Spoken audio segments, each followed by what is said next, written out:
Dear Mr. A&R, we all struggling artists. Realize the world is cold, but we came here to spark it. Swimming little guppies in a sea full of sharks. It's gonna take a miracle to not end up harm. Hello, and welcome to another episode of Inside the Six with Ian and Thomas. Hi, everybody. Not as many games this week, thank God. There was FA Cup, EFL Cup games, a lot of non-league games, which were still really good matches. But we're really going to try and cover the Premier League matches. That's just really what we watch the most. It's what we have coverage of. It's really hard to find coverage of those other games, unfortunately, which kind of sucks. But if anybody has a way to be able to watch those games without having to pay more for cable, put it in the comments down there. Please, We'd really like fantastic. To know. Yeah, but let's get into it. Everton-Leicester. Another disappointing game from Everton. Yep. Everton's falling more and more down the table every week. Yeah. It's becoming the norm for them. I mean, it's not just inconsistency anymore. Now it's just the inability to perform. They are currently sitting in 11th. Yep. They're bottom half right now. Not where Everton should be. And they are... It's so inconsistent. They're going to have to pick something up in the transfer window or figure something out. I don't know that that's their only issue. Something else is wrong. I mean, I mean, they brought in a new manager because Ronald Koeman just wasn't able to pull anything out of anybody. And, what's his name? The guy came from Watford. Marco Silva. Marco Silva, that guy. I don't know. He was doing pretty good at Watford. He probably should have stayed, in all honesty. I've noticed that happens a lot when managers move from smaller teams to a bigger club. They often struggle at the bigger club. I mean, his old club's 3 places higher on the table. They're in 8th place and doing not terrible. Watford's actually performing really well. They had a really good match this week. That was probably one of my favorite matches to watch this week. That's true. It was a really good match. Yeah, but I mean, Everton, inconsistent. Leicester played really well. They got the goal. And it was a classic Jamie Vardy goal. It was not, was it? Yes. It was. Why did it? Oh, it was Pereira who had the assist. Yes. Yeah, but Jamie Vardy, after struggling last season, and he's kind of been struggling a little bit this season, he's slowly starting to rise back up. And I'm very glad to see that. He's a really good player. I was really disappointed when he got 0 playing time in the World Cup this year. Last year. But hopefully he can continue to stay in top form for Leicester. And maybe he'll get another chance for England. Arsenal Fulham. Exactly how I expected that game to go. True. It was an Arsenal win, 4-1. At the Emirates. Arsenal is starting to put the pieces back together under Unai Emery. A bump here, bump there, not a big deal. But it's starting to look like the Arsenal powerhouse that they're really known for, and that Arsenal fans have come to expect over the past decades. You were reading me a stat the other day.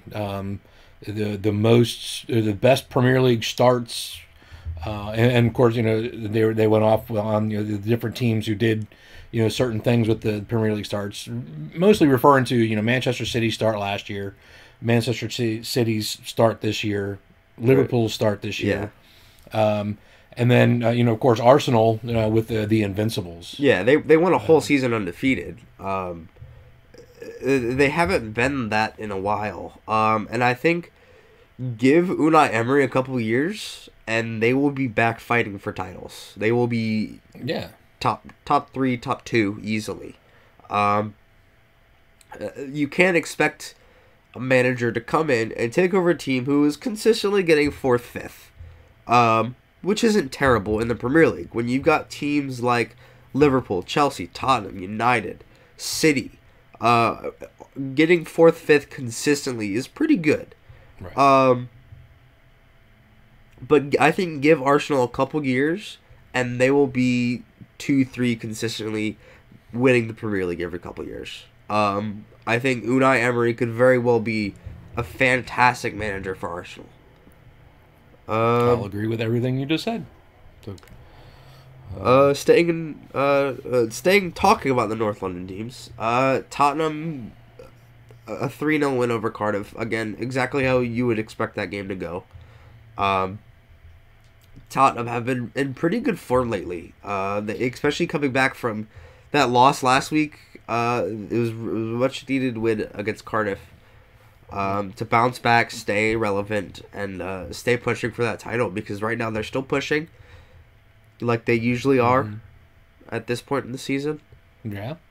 I give them another 4 weeks. Okay. All right. You heard it here first. Maybe longer. One thing I thought was disappointing of that match. I mean, yeah, I expected Tottenham to win, and a 3-0 scoreline is not a terrible scoreline. I mean, that's a pretty good Tottenham Cardiff scoreline. The thing that disappointed me was all 3 goals were scored within 26 minutes. Yes. They had 3 different goals, 3 different goal scorers, but after the 26th minute, that was it. And it's not like, I mean, they didn't even really make any big substitutions until late in the second half when Heung-min Son came off, Dele Alli came off. That was really effective. Those are the only 2 subs they made that match. But 3 goals in 26 minutes, that's I would have expected that from Tottenham against Cardiff. Uh-huh.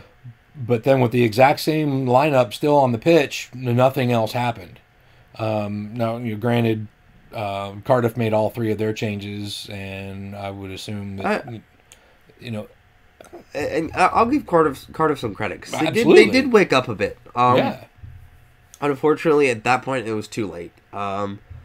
But they did play pretty well after those 3 goals. I mean, to realize that you're 3-0 down and to still pick your head up and keep pushing forward to, try and lessen the damage, is pretty significant for a team like that.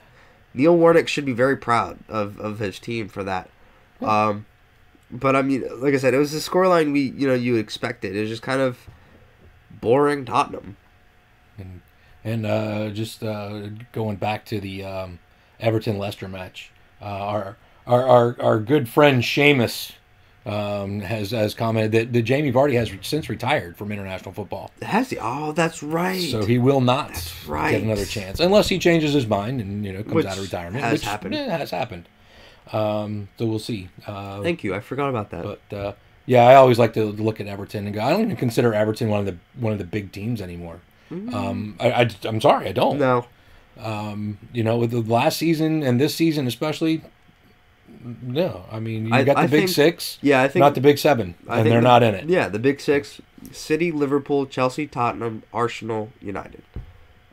Yeah. And United's starting to get back in their swing. Yes, and they're scary back in their swing right now. In fact, they got another win over Newcastle. Whatever Ole Gunnar Solskjaer has said to Romelu Lukaku, it's working, because he's got 2 goals in the last 3 games. Who knows? I mean, and you got to look at the difference that Jose Mourinho leaving made in Paul Pogba. Oh, absolutely. It was an immediate change. So obviously something happened for Romelu Lukaku. And maybe he just wasn't able to thrive under Jose Mourinho either.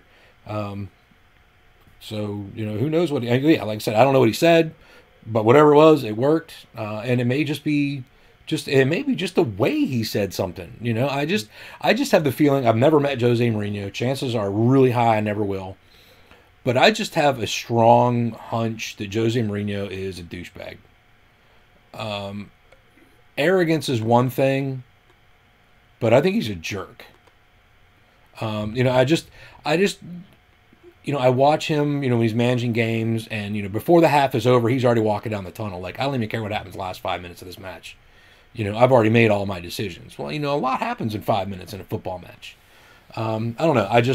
Anyway, I'm not a big fan of Jose Mourinho, and obviously neither was Romelu Lukaku. So there you go. Chelsea Southampton. That was Southampton very well could have won that game. I'm honestly very disappointed in Chelsea and how they've been playing as of late. Because they're in 4th place right now, and Arsenal and United are hot on their tail. If they want to stay in the running for Champions League, if they don't want to be out of Champions League 2 years in a row, they're going to need to step it up. Because it's not going to be easy right now. There's a lot of teams playing really well, fighting for points, and they're kind of being slack right now. They haven't started the year off too well. We were watching this match, and I remember saying something to the effect that Chelsea looked like crap. Yes, they did. Eden Hazard was just really not involved in the match very much. Willian really didn't seem to have his wits about him like he usually does. Until he got injured. Yeah, he got pulled off in the 37th minute. Yes. Something like that. But, I mean, my man of the match for that, who was the man of the match? Angus Gunn. Angus Gunn. Okay, yeah, I'll take Angus Gunn as man of the match for that. Goalkeeper for Southampton. Yeah, my man of the match was Yoshida for Southampton. Because he was involved in absolutely everything defensive. Even the stuff that, where Angus Gunn had to come into play. Yoshida was not far from what was happening. Southampton, like you said, could have definitely won that match. Whatever is going on in their dressing room and on their training ground right now is absolutely working for them. Yes. Ralph Hasenhüttl, I think, has taken Southampton kind of back to basics. I think I've said that before. Yes. And you can tell. I mean, their shape is so disciplined right now that I think they're actually gaining in confidence because they know who's supposed to be where when. Mm-hmm. And that's a big thing. I mean, as a player myself, and sometimes, if I consider myself to be a winger or a forward, but I've been called on to play defense before, and I don't like defense mainly because while I'm playing defense, I don't know where the heck I'm supposed to be. Well, and I think if you've got someone who's able to come in and say, listen, basic this, basic that, and look at his defense, look at the midfield, and say, listen, you guys should be lined up like this when this is going on. And that's what it looks like Southampton is doing. They're lining up in a basic formation, and they're sticking to it, and it worked against Chelsea. I mean, now, I'm trying to not take anything from Southampton by saying Chelsea didn't play very well. And that might have been part of it, is that Chelsea just wasn't ready for Southampton to be as organized and disciplined as they showed themselves to be the other day. Yeah. And it worked really well. Yeah, Ralph Hasenhüttl has gotten them on the path to being a scary team. Giant killers, very easily. They didn't get a win against City, but they've still got some teams to play. And I'm looking forward to seeing those games. Those are going to be really good games. Yeah, me too. Huddersfield-Burnley was actually a pretty good match. That was a pretty good match, and it was a heartbreaker. It was. For David Wagner and his boys. Because they scored a goal, and it was a good goal. Yep. And you could see, they lifted their heads a little bit. They kind of puffed their chest out a little bit. And they were playing, and then just out of nowhere, Burnley scored a goal. And you could see it sucked a little bit of the wind out of their sails, and then Burnley scored. Wow, Burnley scored. What? Burnley scored in near the that was my Ralph Hasenhüttl. Anyway, never mind. Wow. Burnley scored a second goal, and the whole the demeanor in the entire arena changed. I don't think it was the second goal. I think it was the red card that did it in. The red card right before half. I'll agree with that. I mean, to get a red card and then to have to go through the entire second half by yourself, I'm sorry, not by yourself, a man down. everybody got red carded. Yeah, I mean that sucks. You know that's a morale breaker. It's it completely throws off your tactics because your formation's off. Everything goes wrong, and then you've got to be able to defend for 45 minutes. It doesn't work like that. Yeah, I mean, you're gonna get tired too quickly. But I mean, at the same time, you have to understand Burnley got a red card later on too. It was 10v10 for a while. It was the 90th minute. Oh, that's true. Okay, yeah. But yeah, yes, Seamus. Thomas does need a hot toddy. He's dying right now. So yes. Pardon the snot. Pardon the mucus. Pray for me. Whatever good vibes. Tell Buddha, say, hey, bro, we need some unicorn meat. But I think that cures everything. But that game, I thought was going to be kind of a turning point for Huddersfield because they're now on the very bottom of the table. I think with 2 wins and 15 losses, something like that. Yep. And I thought that was going to be okay. They're going to maybe swing it around a little bit, and it just didn't happen. The red card definitely made an effect on that. I don't think that was the only issue going on there. I mean, they're just really struggling. There was an interesting sub though. Huddersfield and Burnley are at this point. Where are we at? Week 22? 21. Match week 21. Huddersfield and Burnley are still the only 2 teams in the league who have yet to be awarded a penalty. I just thought that was interesting. Huh. And on the same note there, with the Chelsea-Southampton match, Southampton through week 21 have 45 yellow cards as a team. That's the most in the Premier League.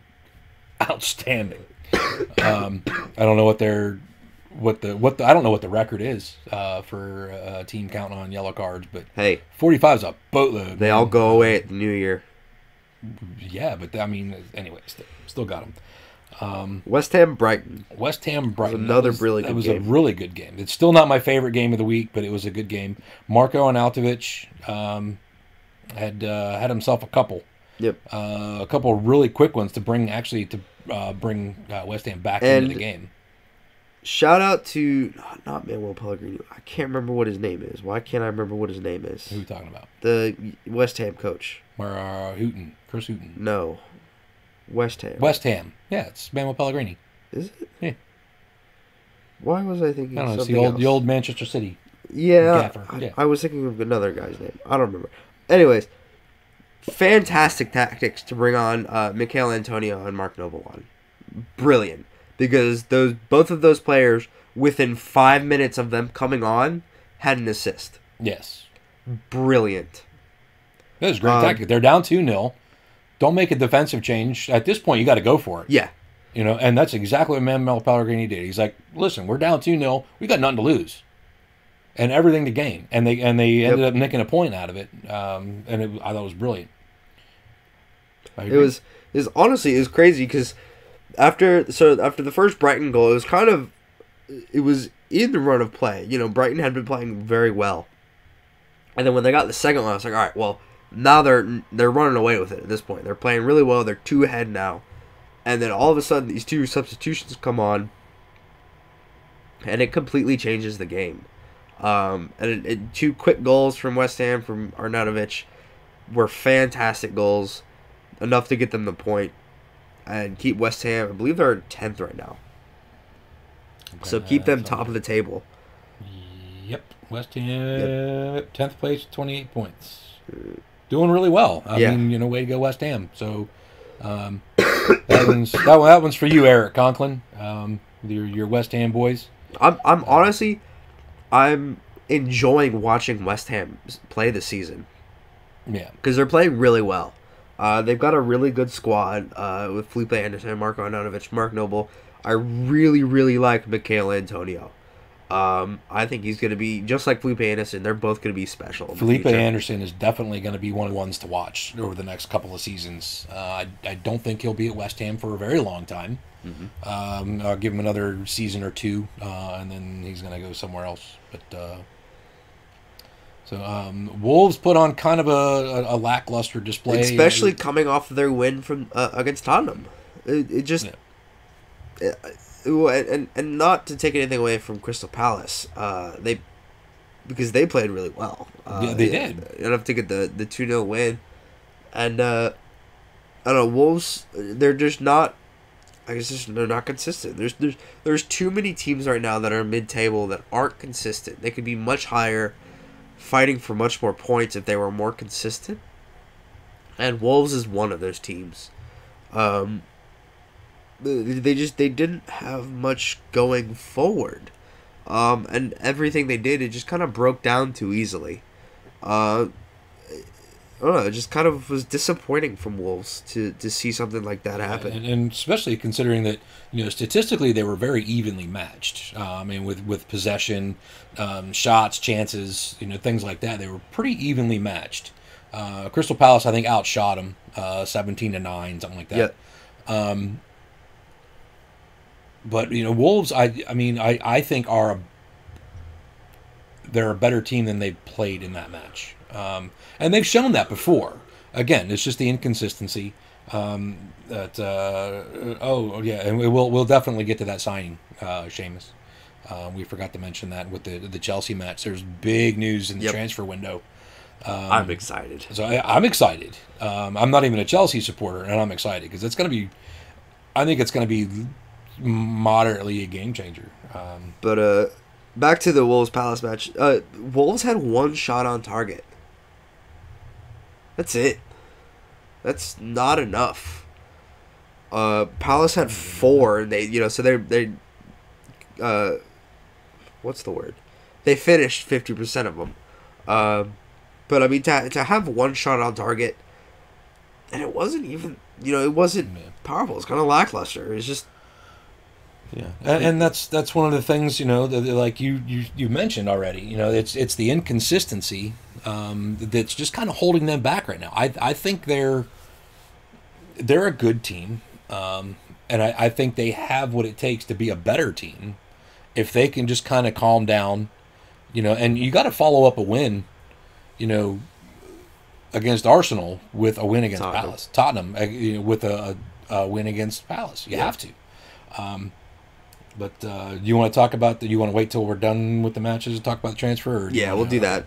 All right. 2 more games. This is probably game of the week for me. This was definitely. I think this surpassed the next game that we'll talk about. Especially the first 45 minutes. Oh my God, it was insane. The first 45 minutes was. Listen, if you have heart condition, have an ambulance on standby when you watch the first 45 minutes of this match because it is that exciting. And that's. I don't think that's really that much of an exaggeration. No. We were literally looking at each other every 5 minutes going, what is happening? I have a bruise on my chin because my jaw hit the ground so many times. So to go over it, Troy Deeney scored 2 in the first 30 minutes.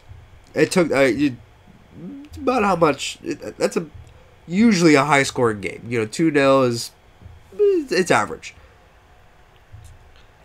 4 minutes later, Nathan Ake brings one back. Good goal from Nathan Ake. Yes. I enjoy watching Nathan Ake play. He's a good player. I think he's a good halfback. Callum Wilson scores 3 minutes after that. 2-2. Within a minute. So after 10 minutes after it was 2-0, it was 2-2. Then a minute later, it's 3-2. Back to Watford. Troy Deeney assists Ken Sema. 2 minutes. We're not done. 2 minutes after that. But wait, there's more. Goal from Ryan Fraser makes it 3-3. So between the 27th minute and the 40th minute, there were 5 goals. 13 minutes with 5 goals. That's that many. And then I remember at halftime we were like, oh my God, I certainly hope the second half is just like the first. It wasn't quite as exciting, but it was still pretty good. It was still good. play. Yeah, I think both teams went into the half and realized, all right, we're getting scored on way too much. We need to secure up our defenses. And it happened to be, it was a really solid game of two big defenses in the second half. Both teams really going on the counter if they could. There wasn't much, big, long, drawn-out presses. It was just kind of... It was end-to-end. Yeah. I mean, it was really a wide-open match in the second half. But like you said, they just kind of went into the locker room at halftime and said, listen, we got to shore up the back end, and that's what happened. But it was end-to-end, and it was still frantic. It wasn't quite as frantic as the first half, but it was pretty serious.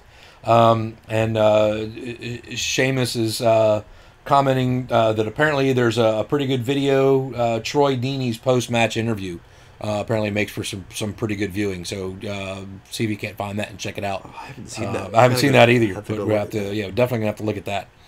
If we find the link, we'll post it. Yep. We should be able to find a link. But thanks for that, Jamie. But we'll move on to the final game of the week. No, we're not going to talk about the this. game. We're not going to talk about this. Unfortunately, we I'm have right. to. I'm all right. We have talked about Chelsea losing in the past. We expect Chelsea to lose. That's true. Yeah. No. But this was the one. It wasn't a heartbreaker. It's disappointing. It was all right. So, the City Liverpool was a must win game for City. They needed to win this game. A draw would have kept them at 7 points. A loss would have kept them at 10 points behind. They needed to win this game to close the gap up. And they did. It was a 2-1 win for City. And they fought for every second to make sure that they could win this. 3 great goals. Liverpool just kind of seemed a little bit more scrappy than they usually do. They weren't Liverpool. Yeah, they seemed a little discombobulated somewhere. It wasn't the silky smooth Liverpool that's starting to really kind of become their style of play again. You think of that silky smooth football. You think of Manchester City. You think of Chelsea.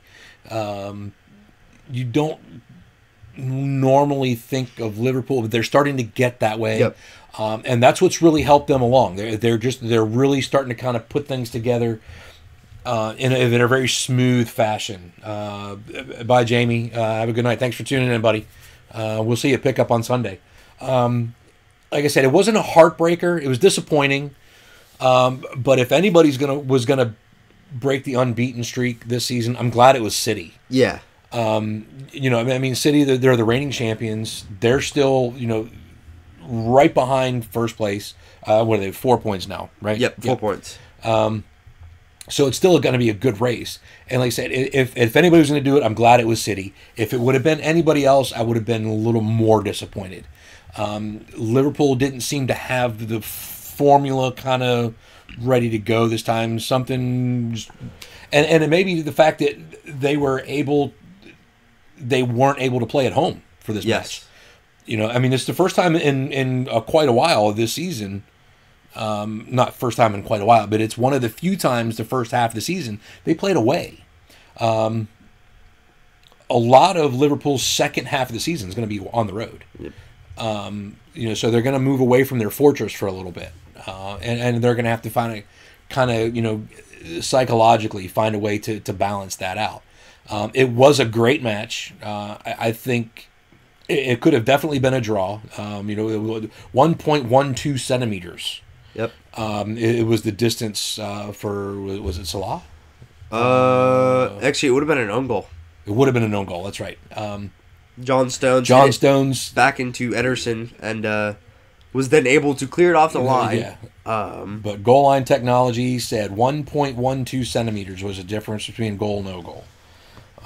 And that was it. That very may well have changed the game. Changed the texture of the game for sure. It may not have, City may not have even scored that first goal that they did.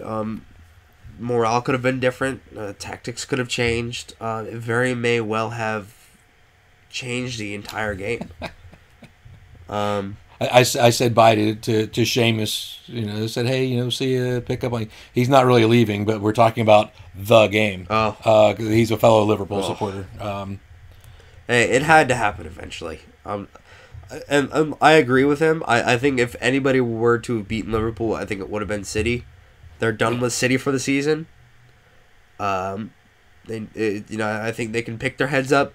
They fought a good game. They kept it close. I think they move on to their next game and the rest of the season. Sure. I've been saying it since the beginning of the season. I still think Liverpool can win this league. Well, and it does take the pressure off. It does. I think that's the point you're alluding to, and that's Seamus is saying that online too. If you guys want to chime in, chat along, man.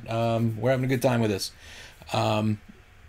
But yeah, that's a lot of pressure to go week after week and think we can't lose. Now it's over with. The Band-Aid's yanked. It's time to move on. Let's move on to the next game. They didn't have the best FA Cup, but then again, they played second and third squad. Thanks, Simon Mignolet. There's a reason you're not in the net anymore, buddy. Anyway, but that screamer, that second goal, was brilliant. Was it Wolves? Yep. Yeah, that second goal, Ruben Neves. I don't know a goalkeeper who probably would have gotten that. That was a heck of a goal. So good for them. I think it opens up Liverpool a little bit, but I still think that they are a good enough team to be able to push through and win this league this year. They got to keep their heads up. I think that's the most important thing. Well, they don't have to worry about FA Cup anymore. They don't have to worry about EFL Cup. They don't have to worry about EFL Cup. Go Chelsea. Who? The team that knocked you out of EFL Cup? Chelsea. Who? I don't know her. But he's in denial still. Okay, so they're not going to have a double or a treble, but whatever. Now they can focus just on the league. They can keep everybody healthy for that. That's fewer games. That's hopefully fewer injuries. Even though Dejan Lovren is now, I'm wiping tears away. He's out for a little while. I think even though he did have a really good goal a week or so ago, that was a brilliant goal. But anyway, but there's that. But the race tightened up a little bit with that. Now it's a 4-point difference between first place and Liverpool and second place Man City. So game on. Bring it on. We're ready to go. That's the last of the games for this week. But transfers, big transfer happened right after our last episode. The next day, yes, it was announced. Christian Pulisic will be joining Chelsea in summer. It was a $70.6 million deal. He's officially a Chelsea player. He's staying at Dortmund on loan until June when the season's ended, and he will join the Blues then. I am very excited. I am too.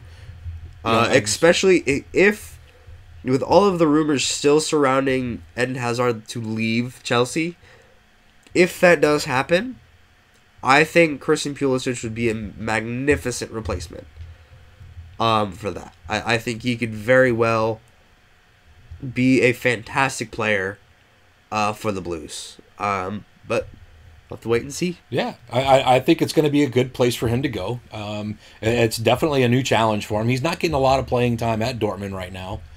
He's been he had some injury issues, and he's still fighting his way back into first squad. But this is going to be a good move for him. It's definitely going to be a new challenge. It's going to be exciting. And just as a U.S. national team fan, to see our young captain, playing every Saturday or Sunday, is going to be really cool. There's a lot of other transfers going on right now. Samir Nasri is going to. Well, he signed with West Ham. With West Ham, he was a free agent. He had a ban for an unfortunate incident where he went to like a doctor, and the doctor prescribed him something, and it turned out that he wasn't allowed to do that, so he was banned for a couple years. I was wondering where he'd been, but yeah, and that's right. So he signed with Manuel Pellegrini, who he used to play under at City, at West Ham. So be interested to see him again. I don't know whether or not he's fit. He hasn't played in a couple years, but I think it'll be interesting to see him back on the pitch again. Dominic Solanke will be a Bournemouth player. And Nathaniel Klein. Yep. Solanke was a transfer. It is undisclosed how much it was, but Klein is on loan. I think those are two decent offloads for Liverpool and really good pickups for for Bournemouth, especially Nathaniel Klein. Yes. Dominic Solanke. Honestly, I don't know a whole lot. I mean, he didn't get a lot of playing time. He was with Liverpool. Chelsea for a couple years. But Nathaniel Klein, I think it's going to be good for Bournemouth. Jermaine Defoe has actually left Bournemouth, which is not the worst news in the world for Bournemouth. He's gone to Rangers on loan. But let's see who else. Jason Punchin left Palace for Huddersfield. Really? Yeah. How did I not see that? I don't know. You didn't look. He's on loan. Crystal Palace to Huddersfield Town on loan. I mean, a lot of these guys, their contracts are coming due.